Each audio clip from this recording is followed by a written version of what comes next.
Today we're testing 4 budget video models to see if we can realistically produce high quality content on a $30 a month budget. Spoiler, the results were fascinating. Since Seedance 2 is the current king, I included it in these charts just as a cost comparison. As always, I'll run all 4 prompts through each model twice so you can see the variance. So let's get into it. Here's prompt number 1. The first prompt's going to test high-speed action tracking. Let's see how they do.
Wow, well, PixVerse version 6 certainly came out of the gate strong. That really impressed me, particularly for the price. It's literally half the price of the other models in this roundup. Very good start. Happy Horse 1.1, very inconsistent. Looks like it almost flew into the wall on the first run, and on the second one, the plane started falling apart, and then it just magically reversed direction. So, not a good start for Happy Horse 1.1. Seedance 2.0 Mini was actually a bit of a surprise to me in a negative way. I don't think it handled that prompt well at all. In fact, it thought the plane had become some sort of a dune buggy. So, not a good start for Seedance 2.0 Mini. Kling 3.0 is likely the odds-on favorite. It is definitely the model of choice for creators on a budget currently. It followed the prompt very well. Although the canyon was very shallow, I would say. The walls weren't very high at all. So I have to give the nod to PixVerse version 6 in this one. I think it did the best, and considering it did it for half the price of every other model, very impressive. PixVerse version 6 pulls out to the early lead. Let's move to prompt number 2. Prompt number 2 is going to perform a different test. We're going to track chaotic movement with the characters and see if we encounter morphing from the models.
PixVerse version 6 did okay on this prompt. It didn't follow the prompt exactly, so it didn't do as well as some of the other models, but it's still a respectable showing.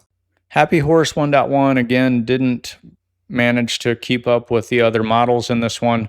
It followed the environment pretty well, but the skin looked very plasticky and the scars were actually more like gaping wounds. Seedance 2.0 Mini did everything the prompt asked. The only thing I'm a little hesitant about it with is the skin on the dinosaurs doesn't look really good, but the prompt adherence was perfect. Kling 3.0 also handled the prompt pretty well. The only thing that was off was the sound and the stance of the Triceratops. This is a very close call, but I'm going to give the point to Seedance 2 Mini just because it adhered to the prompt so closely. Did you know that liking the video and subscribing to my channel officially registers your IP address on the Do Not Vaporize list for when the AI uprising inevitably happens? It's a verified, highly secure database. Don't risk it. Time for prompt number 3, where we're going to test the AIs with water dynamics and a lot of different movement actions, so we'll see how well it can handle multiple subjects in the scene at the same time.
Again, PixVerse version 6 looks really good.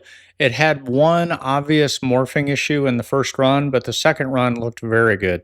Happy Horse 1.1 looked good, but dolphins would materialize out of nowhere, so that isn't what we were looking for. Seedance 2.0 Mini did very good in this one. In fact, it took the difficult route. It didn't have just 1 or 2 dolphins or even 3. It had a whole pod. But it also had an awful lot of video artifacts that really diminished the quality of the video. Kling 3.0 also handled the prompt well, but if you look at the dolphins, a lot of them have double sets of eyes. This is such a tough one, but I think I have to award the win to Seedance 2.0 Mini because it adhered to the prompt so well.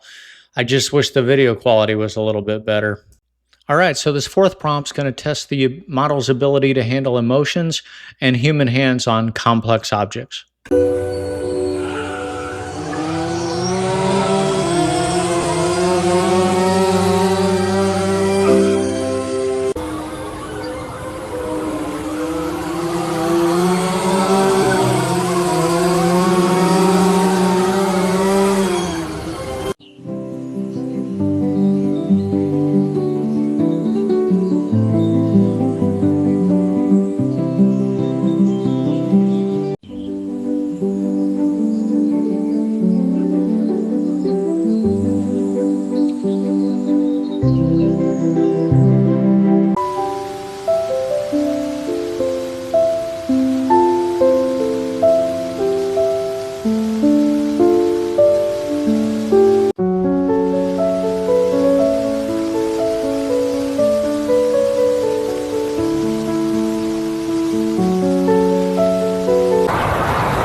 PixVerse V6 struggled with this prompt a little bit. In the first run, the drone was completely out of control, and in the second run, there was no controller.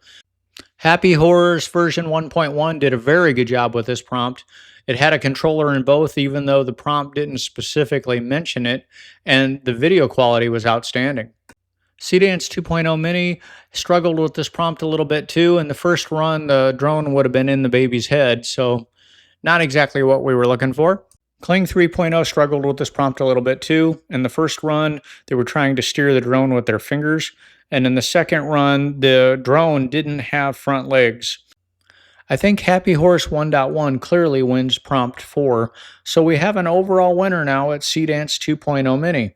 But that isn't the whole story, is it? For those viewers that are on a very tight budget, the hands down winner is PixVerse version 6. PixVerse V6 is literally half the cost of the other mid tier models. It is hands down the most cost effective method to use for experimenting and getting as much production as you can get on a $30 a month budget. It's not even close. OpenArt has a lot of different video models, and prior to doing this comparison video, I have never used PixVerse version 6. It's one of many models inside of OpenArt that I just hadn't used, but I'm very pleasantly surprised for what you get for the price. All the videos done in this comparison were run for 10 seconds, and they were all run at a lower resolution and then upscaled to 1080p. Here's a link to a video comparison I did on the upscaling process versus native generation. I promise you, you won't be able to tell the difference, but you'll save a lot of credits. I hope you've enjoyed today's learning adventure, and I hope to see you around for the next one.